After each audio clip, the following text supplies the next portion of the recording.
Hey, soul survivors, we are going to talk about the brain structure of the narcissist. So if you guys are like me, I'm a teacher. I like to learn things and understand, kind of try to answer my own questions because dealing with narcissism, it's a lot of gray area. There's still a lot of things that need to be discovered. So there is a study that published on the narcissist's brain. It was a journal called Neuroscience, and they found that people who have narcissistic traits show differences in brain activity within the prefrontal cortex. And this region of the brain is responsible for decision making and social behavior. The narcissist doesn't do very good socially when you get to know them. So specifically, the study found that narcissistic individuals showed increased activation in the prefrontal cortex when processing social information related to their self-relevance and reward. And that's where they're hypersensitive on things and also distorted in their thinking. So there was also another study that was published in the Journal of Personality Disorders, Theory, Research, and Treatment. Now, in this journal, they found that individuals that have narcissistic personality disorder, also known as NPD, have reduced gray matter. We're going to talk about the structure of the brain, what gray matter is, white matter, can it be healed? So they have reduced gray matter volumes in the regions of their brain that is associated with empathy, such as the anterior insula and anterior cingulate cortex portions of the brain. So these studies suggest that narcissistic individuals can have differences in brain function and structure, and this will contribute to that grandiose sense of self-importance, also that lack of empathy. So narcissists do have some empathy. If they have no empathy, then it's a psychopath or sociopath. But because it's on a spectrum, sometimes, you know, maybe they got 20%, 30% empathy, and other times it's full blown 98% no empathy. So the gray matter, this is a major component of the brain and central nervous system. So this portion, the gray matter, is responsible for different kinds of functions like memory, sensory perception, our decision-making skills, the way we speak, and even our muscle control. So there are neuronal cell bodies, dendrites, and synapses, and these all work together. These are just things in our brain that help process and transmit our information throughout our brain. And this gray matter is what is primarily responsible for the processing, also that integration of the sensory information and regulation of movement, muscle control, and higher cognitive functions such as language processing. That's why it's so hard to connect with a narcissist. It seems like they don't understand. Sometimes they don't. Sometimes they do, sometimes they don't. And also it deals with their decision making, social cognition, and the role in information processing. Gray matter is believed to also be involved in learning and memory. So I see children that are struggling, that they have a hard time retaining things. So possibly your narcissist might have a hard time remembering that they told you they would call. Sometimes they do totally blow you off, but other times they just say things, and it's part of that future faking. Sometimes they purposely do it to manipulate you, and other times it's just something to say and they don't take it to heart, so it doesn't connect to a memory. So what is the white matter in the brain? This area is also another major component of our brain and central nervous system. It's mainly responsible for transmitting and communicating information between different portions of the brain, different regions.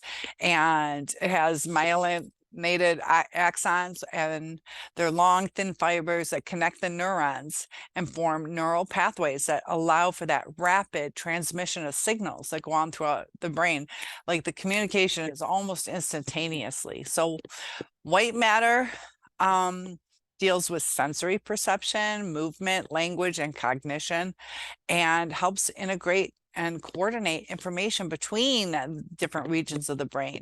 And this allows for complex behavior and cognitive processes. So it is important for learning and memory. And within these studies that they've done, it's shown that the integrity of the white matter pathways, that's what's important for development and consolidation of memories. So you have to make a memory, and then you got to consolidate it and develop it what emotion it connects to and its relevance. So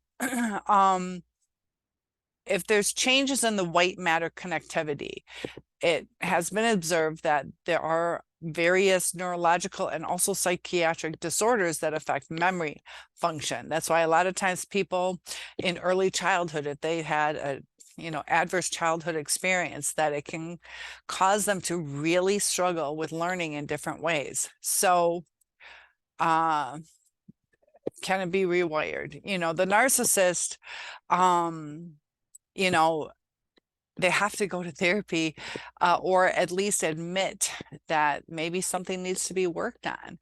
So it is a complex psychological condition. Unfortunately, we need to learn more about it, but there was a study published in the Journal of Psychiatry Research and Neuroimaging, and this one used functional MRIs, magnetic resonance imaging, and the MRI is used to investigate the brain function activation patterns in individuals with MPD during an empathy task. So the study had found that people that had MPD, they showed reduced activation in the brain regions associated with empathy. So can we really train somebody to have their brain act differently? So our brains affect our actions. So the study found that people with MPD, they had the reduced activation, and the areas such as the anterior insula, anterior cingulate cortex. And it suggested that because of this reduced activation, it may be due to alterations of the brain's plasticity or ability to rewire itself in response to experiences. Sometimes as we go through life, we're like, oh, sorry, I didn't realize that was upsetting to you. You understand it, and you might change your behaviors because of it. So if they're having a hard time with the plasticity of their brain, our brains are neuroplastic, where they adapt. Sometimes they heal, sometimes they adapt. So when I say adapt, I relate it to a blind person. Their hearing is going to become more attuned. It's going to compensate. So there is compensation, but when the narcissist doesn't realize what's going on, they don't get that teachable moment, in a sense. So the more teachable moments, the more we can build ourselves up. We can realize, oh, that wasn't a good idea. I shouldn't have said that. I saw that hurt their face. Maybe I got to stop saying that.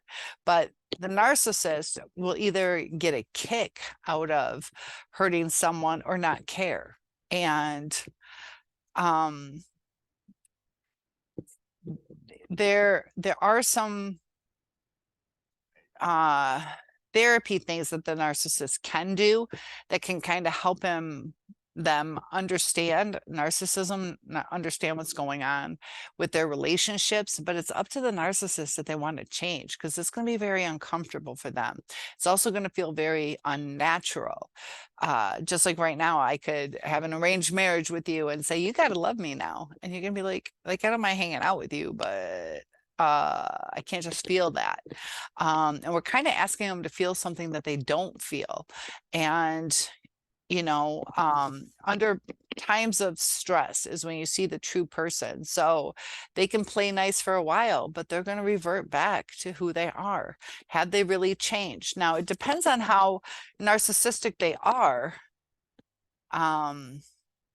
You can think of, and I don't want to call them spoiled people, like a spoiled piece of cheese, I guess. Cheese, you can cut out the mold.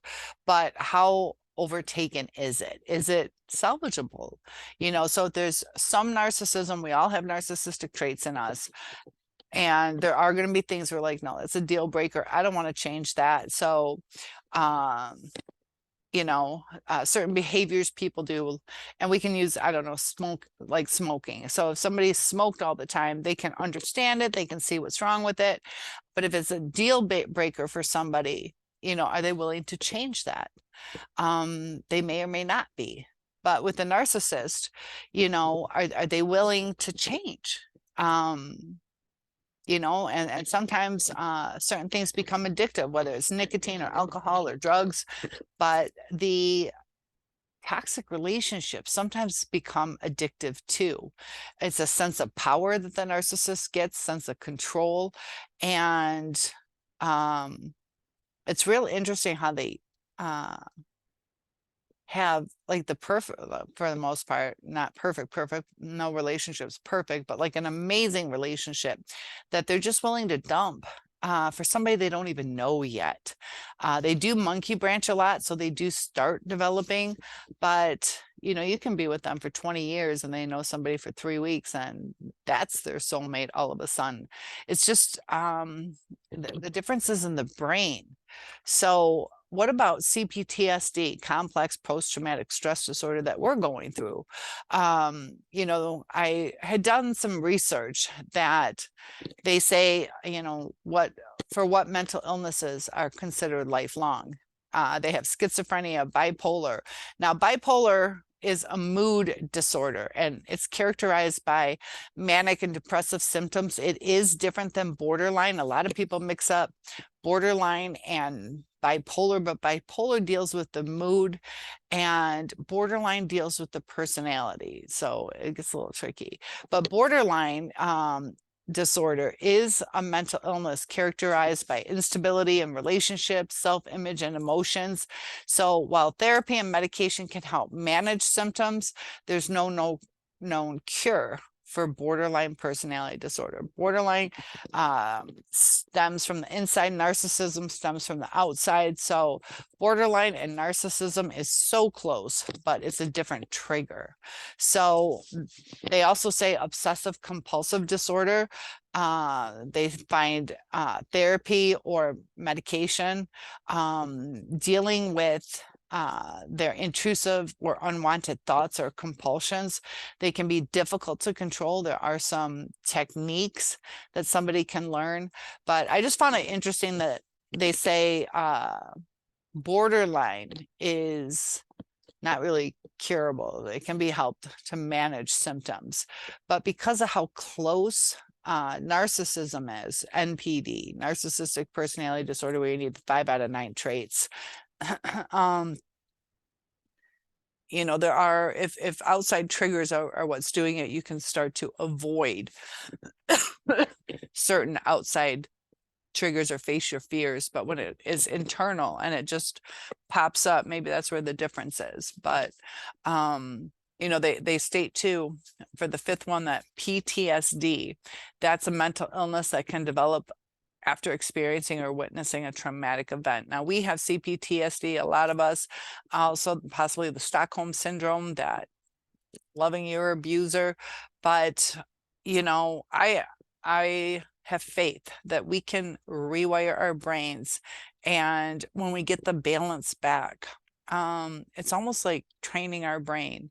You know, it's going to be more difficult for some of us, easier for others, and it's worth putting the time in to heal, because you're worth it. You're your own best friend, and happiness comes from within. So we can help it become easier by exercising and eating right and reconnecting with people. So when we understand the underlying mechanisms, you know, we can understand where triggers are, what therapies can work. There are different therapies that work for different mental illnesses. Some can, you know, you can think about anxiety and depression. So if you're depressed and lonely, you're depressed because you're lonely, then you got to get out there and meet people. But if you also have social anxiety, it's 2 counteracting things. So it can be quite difficult to get a good balance. But the brain does adjust, so it'll either regrow or it will adapt. So I take that either one. It's a, you know, silver lining that happier life is awaiting us. And we talk about the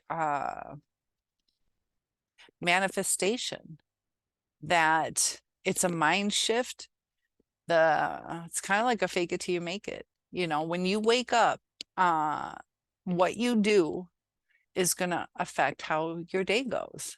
You know, are you going to scroll on Facebook or social media, then you're going to be craving that. If you're going to hit a cigarette in the morning, you're going to crave it. If you're going to take a shot of whiskey, you're going to be thinking about that throughout the day.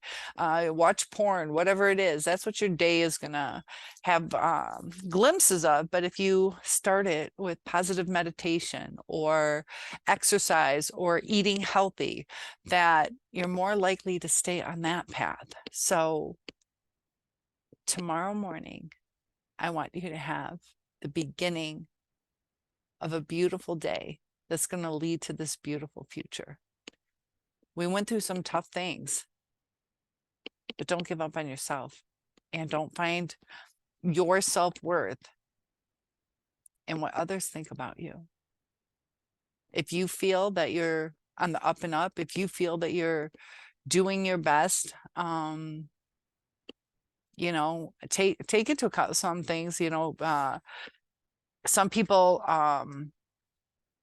you know, sometimes you need to learn about what's going on with the transgender LGBTQ, and you have your own perception, but having the knowledge is going to help guide what you feel, or racism, things like that. If you have the true knowledge, but we're going through the true knowledge on our self-worth.